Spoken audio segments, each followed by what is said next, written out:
Hello everyone. Today we'll discuss about structure of sperm. Okay, sperm की संरचना. ठीक है, ये sperm जो है वो मेल रिप्रोडक्टिव सेल है और जो sperm वर्ड है ये ग्रीक वर्ड से आया है जिसको स्पर्मा कहते हैं. स्पर्मा मीन्स सीड, बीज. ठीक है, तो जो स्पर्म है वो 4 रीजन में डिवाइड होता है. पहला होता है हेड, नेक, मिडिल पीस और टेल. तो जो हेड है वो ओवल शेप होता है. ठीक है, और अराउंड 3 to 5 माइक्रोमीटर जो लेंथ है इसकी होती है और 2 to 3 माइक्रोमीटर इसकी चौड़ाई होती है, विड्थ. ठीक है, नेक रीजन होता है. इसके अलावा जो मिड पीस है वो 7 to 8 माइक्रोमीटर होती है और जो टेल है वो 45 माइक्रोमीटर लेंथ का होता है. तो पूरा जो आप स्पर्म है उसकी लेंथ अगर काउंट करते हैं तो अप्रॉक्सीमेट 60 माइक्रोमीटर का इसकी लेंथ होती है. यहां पर हम एक एक करके जो रीजन है उसको डिस्कस करेंगे. जैसे हेड है तो हेड जो है इसके ऊपर आप देख रहे होंगे कि जो प्लाज्मा मेम्ब्रेन है इससे ये पूरा कवर है. जो होल बॉडी जो स्पर्म की होती है किससे, प्लाज्मा मेम्ब्रेन से कवर होती है. इसके अलावा अगर आप जाते हैं हेड में तो हेड का जो टॉप वाला जो पोर्शन है उसको हम एक्रोजोम बोलते हैं. केप लाइक स्ट्रक्चर होता है. ठीक है, ये बनता है गोल्गी एपरेटस से. ठीक है, इसका जो फॉर्मेशन है गोल्गी एपरेटस से होता है और ये अराउंड 60% जो है हेड का पोर्शन ये कवर करके रखता है.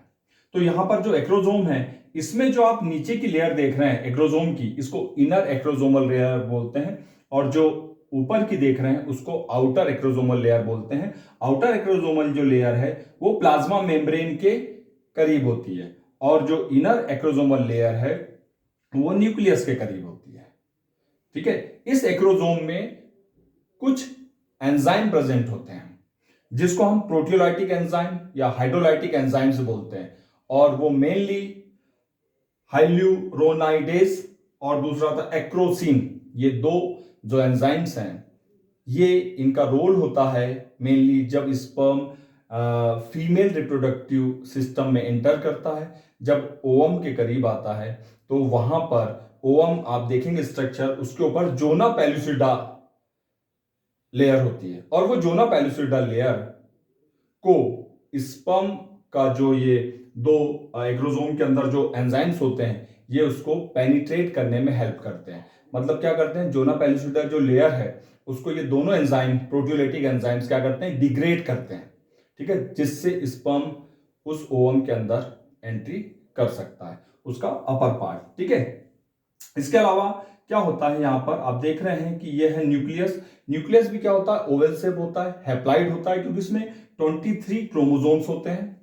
ये एक्स या वाई हो सकते हैं. ठीक है, इसके अलावा आप देखेंगे कि जो नेक वाला जो पोर्शन है यहां सेंट्रियोल्स होते हैं और जनरली ये 2 टाइप के होते हैं. पहला वाला सेंट्रियोल्स को हम क्या बोलते हैं, प्रॉक्सिमल सेंट्रियोल. ये क्या करता है प्रॉक्सिमल सेंट्रियोल, जो जाइगोट है उसमें डिवीजन का इनिशिएशन करता है.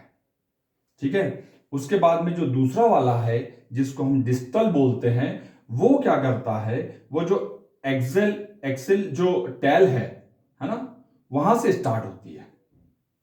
ठीक है, और ये जो आप देख रहे हैं टेल का जो ये जो पूरा जो पोर्शन है, ये जो फिलामेंट जा रहा है रेड कलर का, इस रेड कलर के फिलामेंट को हम एक्सोनिम बोलते हैं. और ये जो एक्सोनिम है ये क्या होता है, ये इसका पूरा बैकबोन होता है. ठीक है, इनिशिएशन कहां से होता है इसका, डिस्टल सेंट्रियोल से. ठीक है, ये जो एक्सोनिम है इसके ऊपर स्पाइरल माइटोकॉन्ड्रिया लिपटे हुए रहते हैं और वो जो है हेलिकल फॉर्म में, और वो जो माइटोकॉन्ड्रिया उसके नंबर्स बहुत होते हैं. आपको पता है कि ये जो माइटोकॉन्ड्रिया है ये एनर्जी प्रोवाइड करता है एटीपी के फॉर्म में, किसको, स्पर्म को, कि वो स्विमिंग कर सके.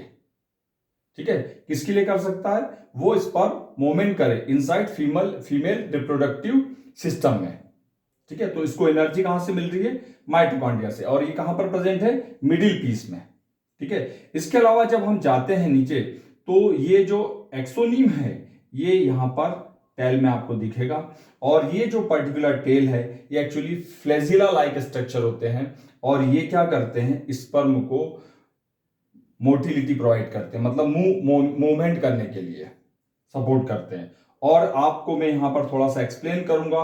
एक्सोनिम जो है या आप रेड कलर का जो देख रहे हैं, अगर आप इसका स्ट्रक्चर देखेंगे, ट्रांसवर्स सेक्शन देखेंगे, तो आपको यहाँ पर 9 माइक्रोट्यूब्यूल्स जो होते हैं, जो पेयर में होते हैं, वो दिखेंगे, और बीच में 2 माइक्रोट्यूब्यूल्स सेंटर में होते हैं।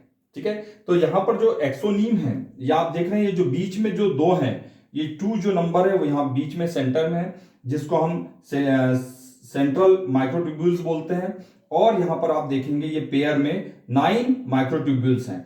आपस में जो माइक्रोट्यूब्यूल्स हैं वो नेक्सिन से बाइंड रहते हैं, जुड़े हुए रहते हैं, है ना। और इसके ऊपर की जो लेयर है, इसको हम क्या बोल रहे हैं, प्लाज्मा मेम्ब्रेन। यहां पर क्या है, प्लाज्मा मेम्ब्रेन है।